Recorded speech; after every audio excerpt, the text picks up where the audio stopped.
Om Shanti. Good morning. आज 29 नवंबर बुधवार का दिन। बहुत शुद्ध फीलिंग रहती है इस सुबह के समय, और वो भी प्रकृति के साथ, और हल्की हल्की धूप निकली हुई है, इसलिए बहुत सुखदायी मौसम है। आज बाबा की मुरली से एक पॉइंट लिया है, बहुत ही प्यारा पॉइंट है, क्योंकि मनुष्य का मेन गुण है वो।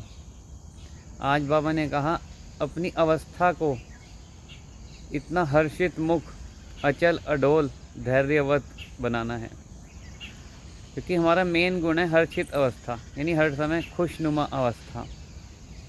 अब दुनिया में काफ़ी लोगों को कहते हुए सुनता हूँ, आज मैं बहुत थका हुआ हूँ और आज मेरे सिर में दर्द हो रहा है, मुझे दवाई चाहिए। तो सिर में दर्द होना, थकना, ये क्या साबित करता है? ये साबित ये करता है कि हम कोई ऐसा काम कर रहे हैं जिससे किसी का कुछ भला नहीं होने वाला। हम बस ऐसे ही कर्म करे जा रहे हैं जिससे किसी को लाभ नहीं है। अगर हम कोई ऐसा काम करते हैं जिससे अनेकों का फ़ायदा है, तो हमारे को थकावट नहीं होगी, और बल्कि और खुशी में बैटरी चार्ज होगी, खुशी में और थकावट भाग जाएगी। और ज़्यादा सोचने से सिर में दर्द होता है। तो सोचने के लिए मना नहीं है ज़्यादा, लेकिन ज़्यादा आप कितना अच्छा सोच रहे हैं वो क्वालिटी होनी चाहिए। अगर आप अच्छा भला सोच रहे हैं सबका, तो जितना भी सोचो चाहे उतनी ही खुशी बढ़ेगी। तो ये मैटर नहीं रखता कि आप कितना काम करते हैं, कितना सोचते हैं, लेकिन मैटर ये करता है कि आपका उद्देश्य क्या है। आप लोगों को भला करना चाहते हैं या आप सिर्फ अपने स्वार्थ में ही लगे हुए हैं, तो मैटर ये है। तो अवस्था हर्षित मुख। अब सिर दर्द का मुझे पता ही नहीं है कि सिर दर्द होता क्या है, क्योंकि बाबा ने हमेशा ये आदत डलवाई है कि कोई भी काम ऐसा है जिससे किसी को नुकसान हो वो मत करो। तो ये आदत बचपन से ही थी, और अभी ज़्यादा और पक्की करता जा रहा हूँ कि ऐसा कोई काम ना हो जिससे किसी को नुकसान पहुँचे। तो ये नहीं करेंगे तो सिर में दर्द होगा ही नहीं। अगर हमारे हाथ से कोई ऐसा कर्म ही नहीं होगा जिससे किसी का नुकसान हो, तो ऑटोमेटिक सिर दर्द नहीं होगा।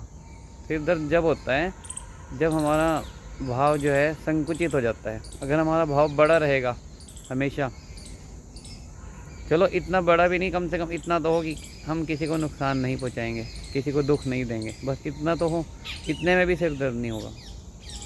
तो आज का मेरा यही है, हमारा जो मेन लक्ष्य है सतयुगी देव आत्मा बनकर नई दुनिया में जन्म लेने का, तो उसमें वहाँ पर सबसे मेन गुण ही क्या होगा? आपने देखा होगा देवी देवताओं के चेहरे हमेशा मुस्कुराते हुए दिखाते हैं। अच्छा, भगवान अब वो नई दुनिया तैयार करने के लिए आए हुए हैं, तो मेन गुण हमारा हर्षित मुख का हर समय, यानी कि थोड़ी देर का हंस लिए और फिर अवस्था ऊपर नीचे हुई, हर समय हर्षित मुख अवस्था, अचल अडोल, अंगद के समान। तो हम परमात्मा की शिक्षा को जीवन में ला पाएंगे, क्योंकि जो सीन होते हैं ये थोड़ी देर के होते हैं, लेकिन अवस्था हमारी निरंतर होनी चाहिए। यही अवस्था फिर हमारी ट्रांसफ़र हो जाएगी, हमारे कॉस्ट्यूम चेंज हो जाएंगे, और यही ऊंचे पद का आधार है। जिनकी अवस्था अचल अडोल बड़ी मस्त होगी, हर्षित मुख होगी, उनके पद भी ऊंचे मिलेंगे। तो इसलिए अवस्था को जमा के रखना है, कभी भी डाउन फीलिंग में नहीं आना है, अच्छी फीलिंग में रहना है, ग्रेट फीलिंग में रहना है, परमात्मा की याद में ही रहना है। ओम शांति।